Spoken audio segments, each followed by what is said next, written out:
Bonjour, nous voilà pour cette deuxième partie de l'étude des transformations en chimie organique, où cette fois-ci nous aborderons les aspects microscopiques. C'est donc le chapitre 12. Quel est l'objectif de ce chapitre par rapport au précédent? On a su détailler les différentes modifications qu'il était possible d'apporter à une molécule, aussi bien sur sa chaîne, c'est-à-dire sa structure carbonée, que sur les fonctions qu'elle peut comporter. Cette fois-ci, on va plutôt s'intéresser à ce qui se passe lorsque la transformation chimique a lieu, c'est-à-dire on va essayer d'aborder, peut-être très superficiellement, mais d'aborder quand même la notion de mécanisme réactionnel.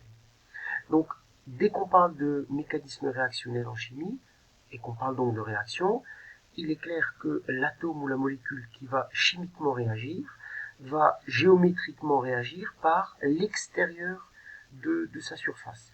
À l'extérieur de sa surface, qu'y a-t-il? Des électrons. Et donc, la première chose sur laquelle je vais revenir, c'est la manière dont les électrons sont répartis autour du noyau. Ça fait l'objet donc du grand 1. Vous avez vu dans les classes antérieures que les électrons n'étaient pas répartis au hasard ou de manière un petit peu désordonnée, mais étaient répartis dans des couches concentriques qui allaient de la plus petite à la plus grande en se superposant l'une à l'autre, un petit peu comme des pelures d'oignons.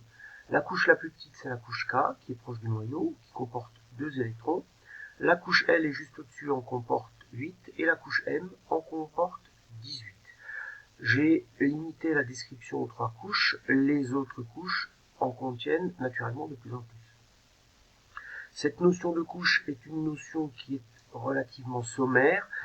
Vous aurez l'occasion de voir, quand vous irez dans vos études supérieures, que l'on décrit la manière dont les électrons se répartissent autour du noyau de manière un petit peu plus précise. Alors, quand je dis un petit peu plus précise, je fais une petite incursion dans ce que vous n'avez pas à savoir cette année, mais que vous risquez d'aborder l'année prochaine. C'est ce qu'on appelle les règles de remplissage de Kleishkovsky. Alors, vous retrouvez ici, horizontalement, les différentes couches. Je vais donc parler, moi, de couche K, 2 électrons, couche L, alors 8 électrons, et couche M, 18 électrons. Alors, il se trouve qu'en fait, au sein de chaque couche, vous avez des espèces, ce qu'on vous appellerez des orbitales, qui contiennent un certain nombre d'électrons. Donc l'orbital S comporte 2 électrons, ce qui fait que quand elle est pleine, on est à K2. La S comporte toujours 2 électrons, et la P en comporte 6. Donc 2 plus 6, 8, c'est la couche L. On fait la même chose pour la couche M, 2 plus 6, et donc par déduction, sachant que dans la couche M il y a 10 électrons, 18 électrons, vous en avez donc dans l'orbital D 10.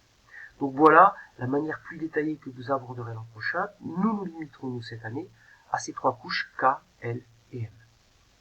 Ce qui veut dire que lorsque l'on répartit un certain nombre d'électrons autour du noyau, on va remplir la couche, ou les couches, en partant de la couche la plus proche du noyau, et tant qu'il y a des électrons disponibles, on va saturer les couches internes jusqu'à arriver à la dernière couche, qui, elle, sera appelée couche externe. Alors, elle s'appelle aussi couche de valence. Pourquoi de valence? Parce que c'est à partir de cette couche-là que l'on va pouvoir créer des liaisons que l'on appellera liaisons covalentes.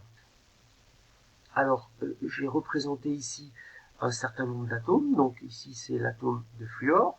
Donc le fluor a 2 électrons dans sa couche K, et comme il en a 9 en tout, il en a donc 7 sur sa couche L. Les électrons sont associés en paires, ce qu'on appelle un doublet. Donc j'ai réparti les électrons de la dernière couche autour du noyau. Ce qui fait que le fluor a donc 7 électrons, ce qui correspond à 3 doublets plus un électron célibataire. Alors je vais passer sur la tablette. Donc le fluor, nombre de masse 19, nombre de charge 9, ce qui veut donc dire qu'il y a 9 protons dans le noyau, donc 9 électrons lorsque l'atome est neutre. Ces 9 électrons se répartissent en couches. La première couche, c'est la couche K, 2 électrons, elle est pleine, puisqu'il y en a plus que 2. Les 7 restants occupent la couche L, qui elle n'est pas pleine, elle sera saturée uniquement avec 8 électrons. Donc il manque un électron. Ce qui fait que je représente le fluor par le symbole entouré des 7 électrons. Donc ça, je peux l'écrire autrement. Je vais regrouper 2 électrons par paire pour faire ce qu'on appelle des doublets. Et j'ai donc un électron qui est isolé, un électron célibataire et 3 doublets autour du fluor. Si je continue avec l'hydrogène, donc l'hydrogène, lui, a nombre de masse 1, nombre de charge 1, ce qui veut donc dire qu'il y a un nucléon, c'est-à-dire un proton, et un électron autour. Structure électronique, K1, voilà comment je représente l'électron. Si maintenant je dis que l'hydrogène, le fluor, qui a donc 3 doublets, plus l'hydrogène, qui a un électron célibataire, réagissent. Et réagissent pour donner quoi? Mais il va se trouver que ces 2 électrons célibataires vont s'associer pour former un doublet. Et donc on va avoir, lorsque la réaction aura lieu, on obtient la molécule de fluorure d'hydrogène, qui aura pour formule brute HF, et si on représente la couche externe des 2 atomes, donc de fluor et d'hydrogène qui interagissent, on a les 2 électrons célibataires appartenant à chacun des 2 atomes qui interagissent, qui vont se retrouver ensemble de manière à former ce qu'on appelle un doublet liant. Ce doublet liant correspond aussi à ce que vous avez appelé une liaison de covalence. Donc c'est ce doublet qui va assurer la liaison entre l'atome d'hydrogène et l'atome de fluor. Et on retrouve autour les 3 doublets qui appartiennent en propre au fluor, qui eux sont appelés des doublets non liants. Non liants tout simplement parce qu'ils n'interviennent pas dans la liaison entre le fluor et l'hydrogène. Quand on compte maintenant le nombre d'électrons qui entourent chacun des atomes, le principe du doublet liant, c'est que chacun des atomes a mis un électron en commun et que les 2 électrons en commun appartiennent aux 2. Donc on va dire que l'atome d'hydrogène comporte 2 électrons, donc un doublet, et le fluor comporte 2, 4, 6, c'est-à-dire les 3 doublets non liants, plus un doublet liant, c'est-à-dire 8. Et on a donc respecté ce qu'on appelle la règle du duet ou de l'octet, qui dit que l'hydrogène est stable lorsqu'il obéit à la règle du duet, donc 2 électrons sur sa couche externe, ce qui est le cas ici, puisqu'il a les 2 électrons de la liaison. Le fluor, lui, obéit à la règle de l'octet, 8 électrons sur sa couche externe, 2, 4, 6 et 2, 8. Cette structure que l'on vient de représenter pour la molécule de fluorure d'hydrogène, qui fait apparaître les doublets non liants, s'appelle structure de Lewis. Alors, exemple, dans le cas de l'éthanol, ça c'est la manière dont vous représentez la forme développée de l'éthanol jusqu'à présent. Si on met la structure de Lewis, on va simplement rajouter, puisque le seul endroit où il y a des doublets non liants, c'est les 2 doublets d'oxygène. Voilà. Deuxième chose, la liaison. Donc on a établi une liaison. Maintenant, cette liaison va s'établir entre des atomes qui sont très souvent différents. Une des propriétés que peuvent avoir ces atomes constitue ce qu'on appelle l'électronégativité. Alors, qu'est-ce que c'est que l'électronégativité? La définition figure ici. C'est une grandeur relative qui traduit l'aptitude d'un atome à attirer à lui le doublet d'électrons qu'il partage avec un autre atome. Elle se mesure par un nombre sans unité, qu'on appelle qui est mesuré sur l'échelle de Pauli. Donc vous avez ici le tableau périodique avec ce nombre relatif qui, plus il est grand, plus il indique l'aptitude de l'atome concerné à attirer à lui les électrons de la liaison. Qu'est-ce que ça veut dire? Ça veut dire que si je reprends le cas de la molécule de fluorure d'hydrogène, les 2 électrons que l'on retrouve ici ne sont pas également répartis entre le fluor et l'hydrogène, mais vont avoir tendance à être attirés par celui qui est le plus électronégatif. Or, il se trouve que le fluor est l'atome le plus électronégatif de la classification périodique, beaucoup plus que l'hydrogène. Donc, qu'est-ce qu'on va avoir? On va avoir les électrons qui vont se retrouver, les électrons de cette liaison, je ne parle pas des 3 doublets non liants, ils vont avoir tendance à se rapprocher de l'atome de fluor. Donc là, j'ai simplement un autre petit graphique.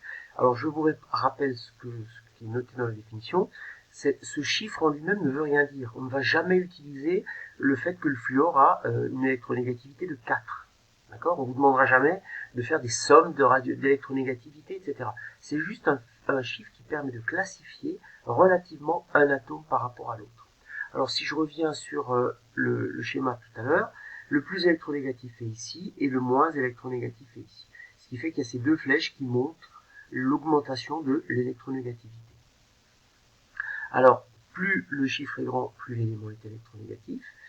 Et donc, qu'est-ce que ça veut dire? Ça veut dire que si je représente la liaison comme étant l'espèce de barre grisée que vous avez là, le fluor étant beaucoup plus électronégatif que l'hydrogène, les deux électrons seront beaucoup plus proches du fluor. Si par contre, on prend une molécule de difluor, là on a affaire à deux atomes qui sont très électronégatifs, mais les deux sont les mêmes. Conclusion, ils vont avoir la même tendance à attirer les électrons de la liaison, et ces électrons seront donc également répartis de part et d'autre. Alors comment va-t-on signifier cette non-symétrie de la répartition des électrons? En fait, ce que l'on va faire, c'est représenter une charge partielle. Qu'est-ce que c'est qu'une charge partielle? C'est simplement une charge qui est inférieure à une charge totale. Je m'explique. Donc je représente de nouveau cette molécule de fluorhydrogène. La liaison, le doublet liant, c'est le trait noir, et les deux électrons sont un petit peu plus, enfin beaucoup plus proches du fluor, parce qu'il est beaucoup plus électronégatif. Donc pour signifier, parce qu'on ne va pas toujours représenter les deux électrons comme ceci, pour signifier ça, qu'est-ce qu'on va faire? On va représenter la molécule de fluor, avec sa structure de Lewis, et on va placer sur le fluor une charge partielle, delta moins. Delta moins veut dire que vous n'avez pas l'ion fluorure, c'est-à-dire que on n'a pas quelque chose qui est F-. D'accord? Ça, ce n'est pas la même chose. Là, vous avez une charge complète, c'est-à-dire que pour obtenir F-, vous avez ajouté un électron à un atome neutre de fluor. Là, vous n'avez rien ajouté, c'est simplement que les électrons, le centre de gravité de la liaison se déplace vers l'atome d'hydrogène, de fluor, et donc il est plus chargé, mais il n'a pas totalement récupéré l'électron. Et donc, symétriquement, puisque la molécule est neutre, vous devez avoir sur l'atome d'hydrogène un excédent delta+. Ce que le fluor acquiert en termes de charge négative, l'hydrogène le perd en charge négative, donc l'acquiert en charge positive. Et naturellement, on a toujours que delta plus plus delta moins, le tout doit être égal, bien sûr, à 0. La molécule est totalement neutre. Alors voyons par exemple, à travers une autre molécule, la manière de représenter ces excédents de charge. Donc je prends le dioxyde de carbone. Sa formule, semi-développée, la voilà. L'oxygène est K2L6. Le carbone est K2L4. Ce qui veut donc dire que, donc je place les 6 électrons de la couche externe autour de l'atome d'oxygène. Alors là, j'ai deux possibilités. Soit je mets 3 doublets, 2 x 3, 6 électrons, soit je mets 2 doublets et 2 électrons célibataires. Alors, cette représentation n'est pas possible, parce qu'il ne va pas être possible de créer une liaison si les électrons sont déjà appariés en doublet. Donc, on occupe les 4 positions possibles, de manière à obéir à la règle de l'octet, autour de l'atome d'oxygène. Et quand on a cette possibilité, soit d'avoir 3 doublets et rien, ou 2 doublets et 2 électrons célibataires, la molécule sera naturellement de cette manière-là, c'est-à-dire 2 doublets non-ions et 2 électrons célibataires. Ce qui donne, donc voilà la molécule, je réalise les deux liaisons entre le carbone et l'atome d'oxygène. Je sais que l'oxygène a une électronégativité plus grande que celle du carbone, donc il va attirer les électrons de la liaison. Dans le même temps, le carbone va avoir l'excédent de charge positive qui va apparaître, ce qui veut donc dire qu'on arrive à un bilan. On arrive donc à un bilan qui est que l'ensemble de ces excédents de charge, de ces charges partielles, doit naturellement faire 0, puisque la charge de la molécule de dioxyde de carbone est nulle. Et la représentation finale, la voilà, les deux doublets liants entre carbone et oxygène, les deux doublets non liants, ainsi que les excédents de charge. Donc voilà pour cette première partie, on va maintenant passer au mécanisme réactionnaire.